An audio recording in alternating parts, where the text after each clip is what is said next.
Fala galera, você tá no podcast que mais cresce no Brasil e hoje o papo vai ser comigo, Luiz Felipe. Liga sua lanterna aí, porque a luz que brilha de longe, de perto brilha mais forte. Valeu? On my way to play the bay while you're alone. This girl's a wonder. She loves me as she needs to know I love her. I wonder if we'll make it through this summer. Just wanna touch like back when we were younger. Yeah. Why don't you love me, love me, love me? Touch me, touch me, touch me no more. Why don't you love me, love me, love me? Touch me, touch me, touch me no more. Fala aí, pessoal. Hoje eu tô aqui com um cara que se tornou um amigo ao longo do tempo e que hoje, pela força da distância, está pastoreando uma igreja em Joinville, Santa Catarina, uma cidade que eu tenho certeza que muita gente quer conhecer, mas o cara não foi lá para se divertir, né? Então a gente vai conversar, bater um papo com ele aqui hoje, pra gente saber como que é a missão, né? Se a gente pode chamar assim, a rotina de um cara que dedicou a vida dele, ou que abriu a mão de tudo para trabalhar no reino do Senhor, sendo tão jovem. Então, Felipe, conta um pouquinho da tua história, assim, por que você decidiu ser pastor, como que aconteceu isso aí na tua vida, e você, assim, você tem ciência, né, cara, que você tem uma idade que muita gente não te encorajaria a tomar a decisão que você tomou. Então fala um pouquinho pra galera aí, por que você decidiu ser pastor, por que Joinville, fala um pouquinho aí. Opa, tudo bom, gente? Paz de Deus, paz de Jesus Cristo. Então, prazer estar aqui com o Jonathan. Na verdade, era tudo que eu não queria. Eu sou filho de pastor e neto de pastor. Então, tudo que eu não queria na minha vida era ser pastor. Tudo que eu não queria na minha vida era ser missionário. Até mesmo depois que eu me converti, que isso foi quando eu tinha 15 anos de idade, eu não queria isso para mim. Deus já tinha falado para mim alguma coisa muito específica quando eu me converti, e isso foi se tornando cada vez mais forte, mas mesmo assim eu sabia o que eu não queria para minha vida, né? Geralmente a gente tem a tendência de pensar no que a gente quer para nossa vida. Na verdade, eu sabia o que eu não queria para minha vida. O que eu não queria para minha vida era ser missionário. Aliás, ser pastor, muito menos missionário. Engraçado que Deus é um comediante para mim. Eu acho que ele, como diz Paulo, ele é a imagem de todas as coisas. Então ele deve ser a imagem do comediante perfeito, né? Para mim é isso. E agora eu tô com 28 anos e me encontro aqui pastoreando em Joinville, Santa Catarina. Mas então, Felipe, como que foi isso assim pra você? Como que a virada da chave assim, pô, cara, eu realmente vou decidir, vou fazer essa parada, vou embarcar nisso daí, vou começar como eu sei que assim, é Deus que nos chama, é claro, nos capacita, mas teve alguma luta interna, alguma coisa desse tipo em você durante o processo? Não digo agora, a gente vai falar disso mais pra frente, mas durante o processo? Você fala você fala do chamado em si, ou você fala de vir para Joinville? São coisas distintas, fazem Do parte. chamado. Então, Do chamado. cara, eu parto do pressuposto do mesmo de vários homens de Deus, né? Principalmente o que é chamado de Spurgeon, né? O príncipe dos pregadores, que ele Sim. tinha uma técnica interessantíssima. Aliás, tem um livro sobre isso, Carta aos meus alunos, alguma coisa assim. Muito bom o livro, apesar de eu ler só trechos, né? Nunca li ele inteiro, mas os trechos valem a pena. E a técnica dele era exatamente falando ao contrário do que muita gente fala, né? Porque o que eu vejo é uma grande quebra de braço. De um lado, você tem pessoas que estão dentro vamos dizer assim, do secto, né, do sistema eclesiástico, e que ficam puxando a corda, falando assim, não, vem, se joga nessa, sabe, tudo bem ser missionário de qualquer jeito, mais ou menos assim, tá? E por um outro lado, você tem as pessoas de um âmbito secular, um pouco mais secularizado, e que ficam puxando para o outro extremo, falando assim, não se joga, né, enfim. É uma eterna, parece que uma eterna briga, um cabo de guerra, um cabo de força. E o Com certeza. E o Spurgeon, ele tinha uma tática totalmente diferente. As pessoas falavam para ele, olha, eu sou chamado, ele tinha um seminário, e aí a pessoa chegava vocacionado. Em vez dele falar, glória a Deus, aleluia, chegou mais um, ele falava assim, desiste. É meio Capitão Nascimento, né? É meio, cara, pede para sair. Você não foi chamado, você não devia estar aqui. E o cara começava a ficar na neura no momento que ele pisava no seminário. E ele fazia questão de fazer isso. E aí perguntaram uma vez para ele, e agora eu não lembro a citação, é meio ruim falar a citação que você não lembra exatamente, mas é mais ou menos isso. Eu não lembro se foi em palestra ou se foi em livro, tá? Mas que perguntaram para ele como saberia se a pessoa foi chamada, como se saberia se eu fui chamado, né? Essa era a questão dele. E aí, com essa pergunta, ele respondeu assim: fuja com todas as possibilidades, com todas as suas forças. Fuja com tudo que você tem. Fuja o mais rápido que você puder. Se você não conseguir, então você é chamado. Eu segui essa cartilha à risca. Eu tentei fugir com todas as minhas forças. Eu segui essas palavras com todo o meu coração, com toda a minha força. Eu tentei fugir, mesmo porque eu não queria estar aqui. Eu tenho um amigo que ele fica falando para mim, nossa, porque eu queria muito ser pastor, eu queria muito fazer assim, fazer assado. E aí ele fica olhando para mim, eu falei assim, cara, eu queria ter tanto esse desejo que você tem. Não que eu não goste daquilo que faço, mesmo porque eu acho que eu me sinto, e acho que isso é um processo também que Deus foi construindo na minha vida. Eu acho que hoje eu me sinto realizado fazendo o que eu faço. Eu acho que eu não seria realizado fazendo qualquer outra coisa, né? Então, assim, eu fugi com todas as minhas forças, fugi com tudo que eu tinha e não consegui.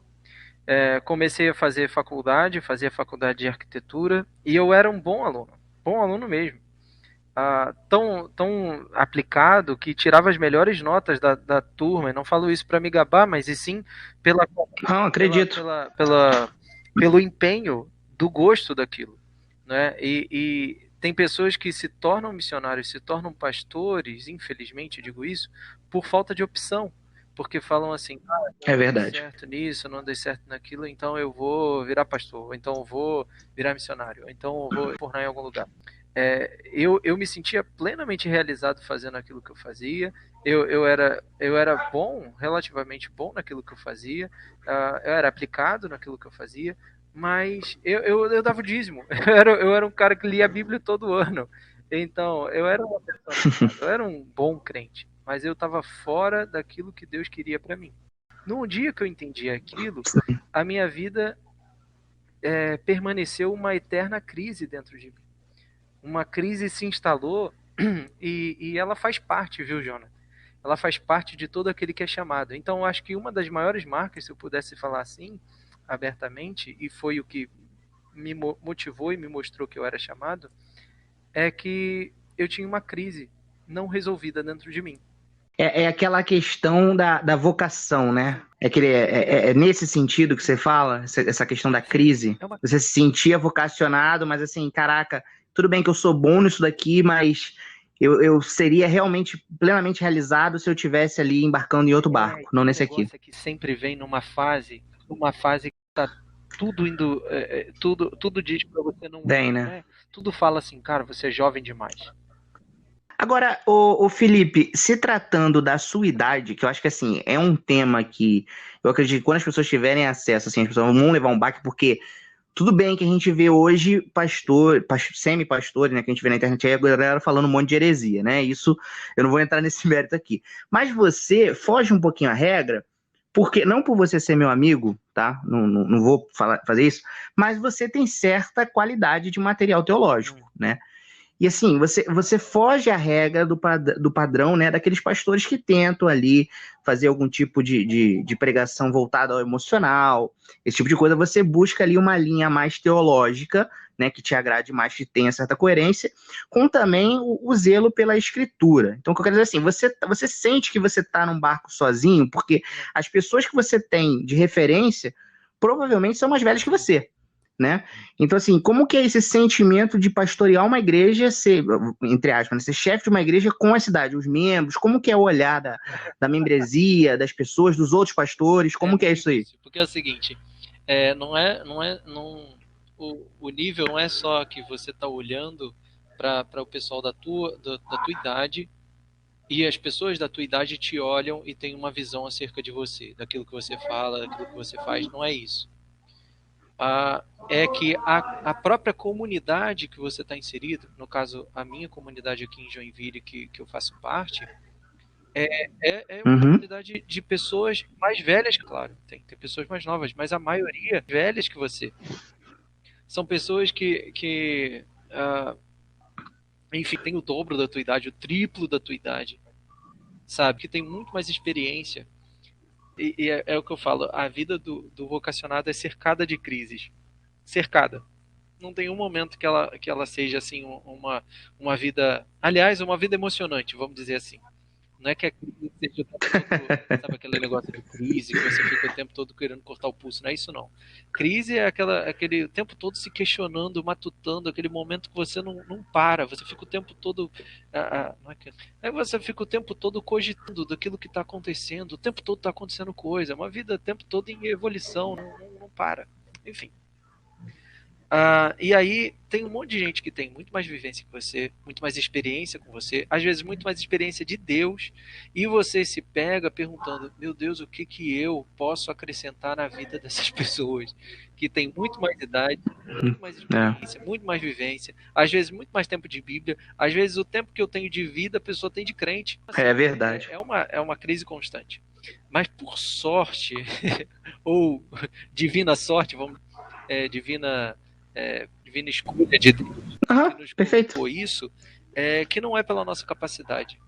Eu acho que talvez seja desde o seminário, e você tem certa razão em falar que eu não apelo por emocionalismo, porque eu não acredito nesse emocionalismo barato. Não acredito mesmo. Não acredito. Mas desde o seminário eu fui muito bem vacinado por pastores e professores que são muito caros a mim, muito próximos. Por exemplo, eu nunca vou esquecer de uma aula do pastor Paulo Leite, em que ele estava dando aula de Jeremias, de repente ele parou e ele comentou o capítulo 1 de Jeremias, e ele estava falando, não digas eu não passo de uma criança, pois já todos quanto eu te mandar irás, e tudo quanto eu te mandar falarás, etc, etc, etc. Porque a grande questão não é se você prega, e aí eu vou falar prega aqui, não no sentido só de no púlpito, tá? Mas é a questão da vida, é pastoral. Vida eclesiástica não, vida cristã, eu vou colocar assim. Porque isso é independente de só a pessoa que está como pastor, mas sim a pessoa que vive, que é cristão, né? Que a sua vida é um grande exemplo. Sim. A Deus e aos outros, né? Então, a grande questão ali não é se você... porque a pregação, ela não é as palavras bonitas, não é as palavras afáveis, não significa que vão compreender às vezes. Às vezes você vai pregar e ninguém vai entender. Às vezes só você entendeu o que você acabou de pregar. Às vezes você... É horrível. Nossa. É horrível isso, mas é real. Isso é real. Entende? Às vezes você prega e você tem certeza de que Deus falou, igual aquele texto de Jesus falando assim, para que eles vejam e não entendam, não enxerguem e não se convertam. É como se Deus colocasse às vezes você para que as pessoas, porque é um negócio que me deixa com medo às vezes, sabe? Sim. Porque a gente não prega porque a gente é mais santo, a gente prega porque a gente não peca, a gente não prega porque a gente compreende tudo aquilo que a gente prega. Tem às vezes que a gente prega e não entende ainda exatamente o que a gente está falando. Isso acontece. Então, eu entendi que eu não prego porque eu acho que eu sou mais bonitinho que os outros. Nem porque as palavras são mais agradáveis do que os outros. Eu prego porque Deus manda. É só isso. Fenomenal. A gente não prega porque tem às vezes que você prega e nem vive ainda o que você prega. E eu falo isso com muito temor, porque tem às vezes que eu preguei alguma coisa e eu falei assim, eu não vivo isso. E aí Deus me levanta e falou assim, você está pregando primeiro para você. Aquilo me quebrou, Porque todas as vezes que você sobe num púlpito ou você fala alguma coisa, você se quebra primeiro. Deus te quebra primeiro. Porque a palavra é dele, não sua. Fenomenal, cara. Eu tô aqui. Não, você tá pregando aqui, né? Porque aqui eu já tô, né? Me quebrantando aqui, a minha mente já tá aqui né, em reflexões. Mas, ô Felipe, você acredita? E assim, eu vou tentar medir muito aqui a minha pergunta, porque eu quero que você entenda perfeitamente. Você acredita que o chamado, uma pessoa comum, assim, você acredita que o chamado está relacionado com a vivência que a pessoa teve? Porque, assim, você teve muita influência acredito eu, né? Teve certa influência do seu pai, que é líder de um dos maiores projetos da Igreja Congregacional, né? Do Projeto Zero. Então, assim, você acha que o chamado, ele tá relacionado a isso, como se fosse aqui, uma forma muito esdrúxula de falar, como se fosse hereditário, ou não? Deus escolhe quem ele quer, apesar aí da onde a pessoa esteja. Como que você acha que funciona essa questão do chamado? Assim? Como é a tua visão sobre isso? Eu já falei que Deus é o maior comediante de todos. Eu acho que porque, assim, no caso da minha família, eu sempre eu falo isso brincando hoje, tá? Pensando assim, eu falo assim, meu Deus, será que é meio Anakin Skywalker, né? É meio a força poderosa na minha família? Será que é um negócio assim? Não é nada disso. Na verdade, não é nada disso. Deus escolhe e ele escolhe segundo o querer dele. Sabe? E aí eu não vou nem entrar no mérito de predestinação, esse negócio assim, não vou. Mas Sim. a grande questão é que o chamado é um chamado porque é quem chama. Entende? Deus é que chama. Eu não posso falar É literal. assim, eis-me. Se ele não falar, eu não te chamei. Né? Se Deus não falar assim, vem, eu não posso falar, vou. Porque se eu falo vou e Deus fala e Deus não fala vem, eu vou arrebentar minha cara. Talvez seja por isso que existem muitas pessoas que estão com a cara arrebentada. Eu não estou falando que essas pessoas não são chamadas, não foram nem assoviadas, como fala um pastor amigo nosso. Entendeu? Não foi mesmo. Então, assim, entram na vida eclesiástica equivocadas, infelizmente. Mas eu não acho que é alguma coisa, respondendo hereditária. Não vejo assim, não vejo mesmo. E mesmo porque, se fosse hereditário, eu acho que eu caminharia nas mesmas pegadas do meu pai, ou então meu pai caminharia nas mesmas pegadas do meu avô. E quem conhece a história da nossa família percebe claramente que o movimento, é claro que tem traços semelhantes, afinal de contas, família. Mas assim, o movimento de chamado, de ministério, a linha ministerial é completamente diferente. Completamente diferente. Quem percebe, quem conhece muito bem meu pai e me conhece muito bem, sabe que são pessoas completamente distintas. A linha do meu pai é voltada um pouco mais à abertura, implantação, apesar de que eu estou num campo nesse ponto parecido, mas eu me vejo muito mais como alguém um pouco mais acadêmico. Não falo isso até com soberba, não, acho até com vergonha, porque acho que os acadêmicos são, me permita devagar aqui, tá? Mas para mim, a ponta da lança são os pastores e evangelistas. Porque são esses, cara, são os caras que são desbravadores, o que chegam lá, sabe aquele cara que fala assim, quando eu cheguei aqui só tinha mato, entendeu? Para mim, esses caras, eles são a ponta da lança. Eles são os fenomenais. Meu vô era isso, sabe? Meu vô era o estilo Abraão, sabe? Sai da onde tá e vai pro meio, abrir o trabalho em Brasília, depois abrir outro trabalho em Brasília e vai pro outro. É o braço, né? Cara, é a questão do cara ser o braço. Foi pra lá. E assim, a história do meu avô é fantástica, mas do meu pai é completamente diferente. E a minha é completamente diferente. Então, assim, eu não vejo vejo algumas semelhanças, mas não percebo que Deus tem chamado como sabe, de roldão, sabe? Ah, eu vou chamar esse aqui, então eu vou chamar o descendente dos descendentes. Não vejo por aí, não. Não vejo assim, não. Ô Felipe, falando agora do evangelho de maneira geral, se eu não estou enganado, você está numa região que é a menos evangelizada do Brasil, né? Então, assim, né, a região sul ali, com o Rio Grande do Sul sendo o maior expoente, né? Se eu não me engano, não tenho certeza. Então, como que você enxerga o evangelho no Brasil de maneira geral, né? Questões de como que está a qualidade do material evangélico brasileiro, né? Como que você enxerga isso aí na sua opinião, é claro. E a questão do Sul. como que você enxerga o trabalho no Sul? Porque eu tenho falado com missionários aqui no podcast, episódios ainda que serão lançados, eu falei com uma ontem. As pessoas têm o desejo de fazer missões, isso está na juventude, né? O jovem ele não expressa desejo em ser pastor, mas expressa desejo em ser missionário, por motivos que eu não me cabe qual, né? Talvez aí, não sei porquê. Mas a questão é, quando fala-se missões, tem-se aquela visão tipo assim, eu vou para o Nordeste, ou então eu vou para a África, eu vou para o Peru, eu vou para, sei lá, para qualquer lugar do mundo, e não se leva em conta os dados, né? Isso é uma questão de consenso, né? As pessoas, assim, a grande massa, né? Os dados da região sul do Brasil. Como que você enxerga, assim, o trabalho deveria ser feito ali? Como você enxerga o evangelho de maneira geral no Brasil e em específico na região sul, assim? Diferenciar algumas coisas aí. A pergunta vai ficar talvez um pouco longa, mas para mim, porque para mim, assim, é muito dos nossos dias. Tem coisas boas e tem coisas ruins nos nossos dias, tá? E também na nossa geração. Quando eu falo nossa geração, a geração Y.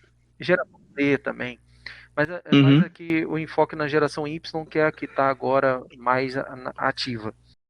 A geração Y, a minha geração, a tua geração, é uma geração extremamente voltada às questões sociais. É muito voltada às questões. E é de um dinamismo nunca antes se viu. Então, isso, essa coisa fomenta, né, propicia para que as pessoas enxerguem a questão missionária, e é claro, eu estou falando dos jovens, mas dos jovens crentes, óbvio, eu não estou falando de qualquer. Mas isso propicia que o jovem crente, ele enxergue na missão como alguma coisa dinâmica, alguma coisa que ele consiga fazer, porque, afinal de contas, e aí entra até uma coisa ruim, porque você fica até a questão assim, eu não sei pregar direito, eu não sei teologia direito, mas aí eu vou para um campo missionário, porque lá, afinal de contas, é melhor do que nada. De certa forma, mas por um outro lado, deveria ser fundamental para a pessoa que está pensando em utilizar esse dinamismo, da pessoa utilizar em se aplicar, porque qualidade importa, né? E aí eu vou também aproveitar para tolher aqui, porque evangelho de igrejas, né? Porque assim, tem igrejas que igrejas não são, não me cabe aqui falar nomes de denominações, porque... Sim, mas pode largar o aço. Você já sabe qual entende? Tem nome, endereço. É claro. Teve uma vez que um pastor, um amigo meu, ele falou assim, cara, gostei muito, eu te ouvi pregar, eu gostei muito, vou te chamar pra minha igreja. Eu falei, qual é a tua igreja? Aí ele, a igreja Y. Aí eu falei, putz. Aí eu falei assim, cara, mas fala pro pastor que eu vou pregar a Bíblia. Eu vou pregar. Assim, se vocês me chamarem pra pregar, eu vou pregar, não tem problema. Mas eu vou pregar a Bíblia. Posso? É assim que... porque eu não vou pregar A, B, C, o que ele quiser e tal, não sei o que. Acabou que o convite foi desfeito. Por quê? Porque não dá. Tem coisas que não dá para conciliar. Tem igrejas que igrejas não são, né? Tem assim, como diz a própria palavra, são inimigos da cruz de Cristo, gostam de Jesus, falam de Jesus, acham Jesus legal, acham Jesus joia, mas quando fala de cruz de Cristo, se colocam como Pedro, né? Se colocam como Pedro falando, tem dó de ti mesmo, né? Ou seja, pare de sofrer. É o primeiro pare de sofrer da Bíblia. É o de Pedro. E Jesus fala, arreda Satanás. Porque por trás de todo esse vitimismo está um grande Satanás. Então, assim, é verdade, Felipe. O evangelho, como eu vejo o evangelho no Brasil, muito, infelizmente, misturado coisas boas com coisas ruins, tá? E infelizmente as pessoas se confundem a questão de doutrina com a questão leiga, né? Você não precisa ser em grego, hebraico, isso aí é coisa para seminário, para algumas pessoas isso é necessário, é muito necessário, tá? Inclusive, se a pessoa está ouvindo aqui com um chamado no coração, sabe que Deus tem chamado, é alguma coisa pastoral, é alguma coisa voltada para um âmbito mais denso, eu digo para essa pessoa, vá para um seminário, procure se informar com o seu pastor primeiro, é claro, e vá para um seminário, busque informação, busque conhecimento. Isso é uma ferramenta, sabe? Deus usa ferramentas. Agora, a pessoa que é leiga e quer fazer a obra de Deus, é possível também, mas a pessoa tem que ter doutrina. Não dá para pensar que vai para um... Aliás, isso é dito desde o início do seminário. Deveria ser assim. Quem vai pro campo missionário deveria ser o melhor. como eu falei, plantadores, os melhores deveriam ir, porque é um lugar, cara, onde você tem mais carência, onde você não tem, por exemplo, agora aqui, eu não sou casado ainda, mas aqui em Joinville, eu tenho quem, cara? Assim, quem que eu posso me esgueirar, né? Quem que eu possa abrir o coração? Se eu não tivesse muito bem Uhum. tranquilo nessa questão muito bem resolvido com questão de chamado, as pessoas piram, cara, as pessoas perdem a cabeça mesmo. E numa igreja, querendo ou não, uma igreja você já tem estrutura, você já tem pessoas que você pode contar. Você um dia, sei lá, acontece algum imprevisto, você fala, olha, fulano, você prega. Aqui no campo, quem é que eu boto para pregar? Se dá algum, se dá algum pipocó. Cara, o melhor tem que vir. É verdade. Assim, Deus está querendo sempre extrair de nós o melhor. Então, o melhor tem que sair de nós. Como eu vejo a situação no sul do Brasil, muito difícil. Mas eu acho que, assim, pensando bem objetivamente, eu acho que a gente não pode pensar de hipótese nenhuma que a questão de implantação de igrejas, propriamente dito, vai resolver o problema do sul do Brasil. Não vai. Eu queria que você falasse essa expressão mesmo.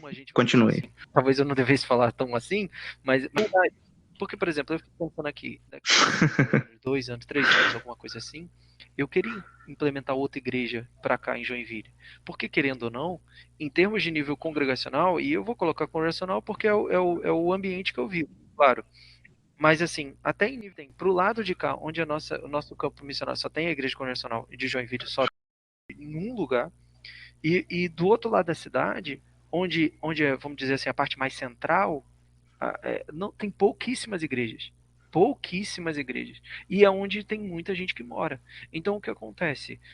Do outro lado, tem muita assim, carência de igreja, você quase não tem igrejas, e tem muitas pessoas morando. E desse lado tem bastante gente morando, mas tem muitas igrejas. Então eu gostaria de abrir do outro lado. Mas enfim, é inútil a gente pensar que povoar o sul com igrejas vai fazer diferença.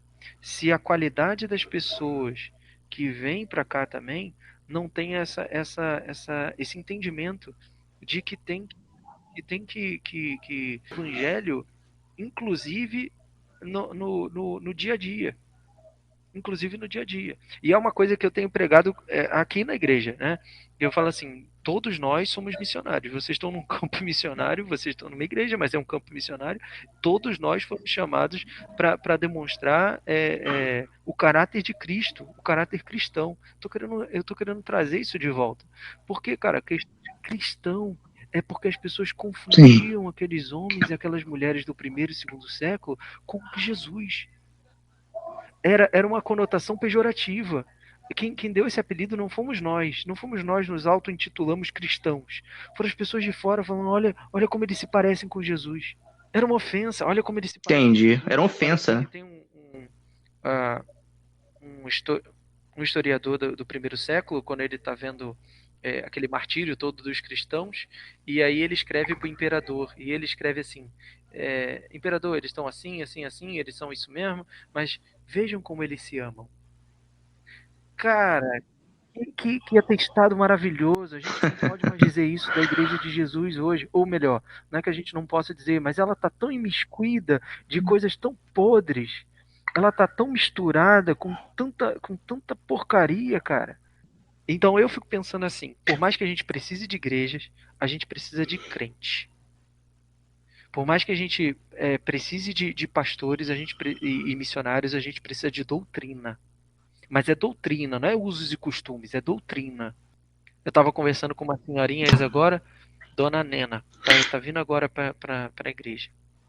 Inclusive essa semana eu vou fazer uma visita para ela. Ela pediu batismo.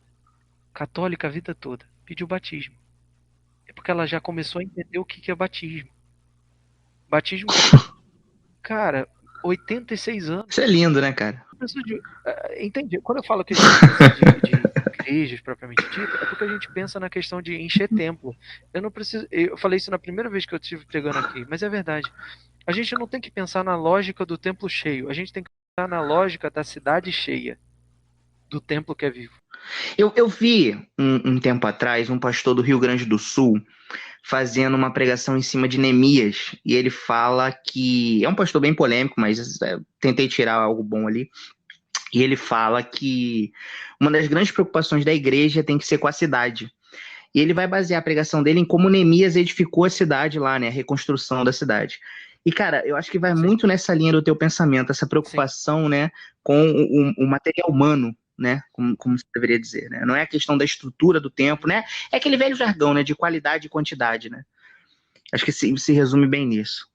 Ô Felipe, cara, muito legal esse papo. Agora sim, pro cara, né, que sentiu, vamos supor, o cara que sentiu, tá ouvindo aqui o podcast, sentiu o desejo aqui de iniciar essa empreitada. Alguns passos, assim, cruciais, eu sei que você já falou aí, já deu algumas dicas aí pra galera, mas assim, sendo mais objetivo, uns passos cruciais pro cara que acredita que tem esse chamado. Como que ele pode ter certeza que ele tem esse chamado pastoral e como que ele pode se motivar, se é que essa é a palavra, para assim, pô, tudo bem que eu sou jovem, mas eu acho que eu vou encarar a pedreira e eu vou para cima. Primeiro de tudo, dê fruto aonde você está. Não adianta você pensar que vindo para um campo missionário você vai dar fruto se no lugar onde você está você não demonstra. Se eu não me engano, foi Spurgeon também que fala coisa. Não, foi John Wesley. Ele falava o seguinte: a luz que, se eu não me engano, foi ele, tá? Também posso estar enganado. Situação. Mas ele falava assim: a Tudo luz bem. que de longe brilha é porque de perto brilha mais. A luz que longe brilha, perto brilha mais. Ou seja, se a pessoa fala assim, não, eu tenho um chamado e tal, legal, começa a demonstrar agora. Tá em casa, tá em quarentena, começa a demonstrar a atitude que Deus requer de um obreiro, sabe? De um obreiro aprovado, claro. E é claro, eu acho que você deve Legal. fugir disso. Fugir do quê? Fugir de ser pastor? Sim. Eu acho que você deve falar. Eu acho que a pessoa, sinceramente, eu não tô falando que a pessoa não tem que ser, não estou fazendo nenhum apelo aqui para a pessoa não virar pastor, não é nada disso. Mas eu acho que é um bom teste para você é a insuportabilidade de você não realizar aquilo que Deus te mandou. Quando Jeremias fala assim, eu não vou mais profetizar, ele Nossa. viu um fogo consumidor no coração dele, viu um fogo, que ele falou assim, eu não posso. Os discípulos que viraram apóstolos em Atos, quando são presos, ele falou assim, olha, vocês fazem o que vocês quiserem conosco, mas nós não podemos, é uma coisa que é impossibilitado, sabe, eu não consigo deixar de falar, eu não consigo. É como ter fome, né? Grande coisa, não se deve menosprezar de forma nenhuma a questão da fuga. Eu acho que a pessoa deve tentar fugir de falar assim, não, eu quero ser um pastor, porque aí a coisa começa a se confundir. O teu querer de ganhar visibilidade, o teu querer de falar, o teu querer de conhecimento, o teu querer de demonstrar convencimento, o teu desejo de ser alguém exponencial na vida de alguém. Eu acho que isso a gente deve fugir, porque isso é um poder tolo. Agora, quando Deus te chama, não tem como você negar isso. E aí, as pessoas à tua volta vão falar isso. Quando as pessoas começarem a falar isso, você vai bater com aquilo que o Espírito Santo já bateu no coração do infeliz, vamos dizer assim. E o coração do cara vai bater juntinho com o Espírito Santo. E vai bater com que as pessoas... E aí, o que eu diria para essa pessoa, depois que você passou pelo processo da fuga e já percebeu que é impossível fugir, conversa com teu pastor. Conversa com pessoas que já passaram por isso. E veja qual é a pegada que eles... né? Qual é em Hebreus vai falar isso, né? Vendo atentamente os vossos guias espirituais, olhando atentamente o final da vida que tiveram. Então, assim, observa. Felipe, olha, eu tinha certa certeza de que essa conversa contigo seria incrível, mas assim, o resultado foi muito melhor do que o esperado, né? Você consegue, né? Você é um cara muito eloquente, você sabe disso. E, cara, eu tenho certeza... Não, você sabe disso. E eu tenho certeza que as pessoas que ouviram você falando aqui, cara, o cara que tava ali, que sentia que o coração era chamado, ou o cara que tava em dúvida, que não sei, ou a pessoa que tava curiosa acerca disso, cara, foi muito edificado, tá? Foi muito edificante o que você falou aqui. Fala as tuas mídias aí pra galera, pra te conhecer, como que pode sustentar o teu ministério, ajudar de alguma forma, se é que tem como. Fala um pouquinho aí do... Mas eu tenho um Instagram, mas é pessoal, e eu quase não posto também, eu sou um cara muito... eu sou, é engraçado, mas eu sou um cara quase naturalmente tímido, eu quase não posto nada lá. De vez em quando eu boto alguma coisa, mas assim, nada de âmbito religioso. De vez em quando alguma coisa, também alguma edificação, mas é muito... É só procurar meu nome, Luiz Felipe Duarte. E para mim, eu vou deixar só um versículo que está em 1 Timóteo, primeira epístola de Paulo a Timóteo, no capítulo 1, que Timóteo é um cara novo, e talvez você seja um cara novo. Estou imaginando que são a maioria das pessoas que ouvem são novas. E eu tô para esse pessoal que é novo, e Paulo aqui, ele está no final da vida, chegando quase lá, e ele fala os motivos que ele escreve a Timóteo. E ele bota assim no verso 5. Ora, o intuito da presente admoestação visa o amor que procede de coração puro. Então, o que a gente deve cultivar no coração do jovem? Um amor que procede de coração puro. Né? Segunda coisa, boa consciência. Né? Tem gente que tem consciência ruim. A gente deve manter, né? A gente deve cultivar no nosso coração uma consciência boa. E a terceira coisa, uma fé sem hipocrisia. Tem gente que tem uma fé hipócrita. A gente tem que ter uma fé sem hipocrisia, uma boa consciência e um amor puro, um amor de coração puro. Então, assim, meu desejo é que você cresça, independente de você, onde estiver, que Deus te abençoe, que Deus faça você frutificar e que você possa florescer onde você foi plantado, tá? E que, dependendo de onde você estiver, você vai dar fruto, e aí o vento vai soprar e o teu fruto vai ser levado para longe. Então eu espero que em nome de Jesus o vento sopre sobre você, sobre a tua vida, e que Deus te abençoe. Então é isso aí, galera. Essa foi a conversa com o pastor Felipe, né? E o que eu posso dizer depois dessa incrível conversa que eu tive aqui? Espero que sirva de inspiração para cada um de vocês, que Deus ilumine o coração de vocês e que fique aí a frase, né? A luz que brilha de longe é porque de perto brilha mais. Why don't you love me, love me, love me? Touch me, touch me, touch me no more. Why don't you love me, love me, love me? Touch me, touch me, touch me.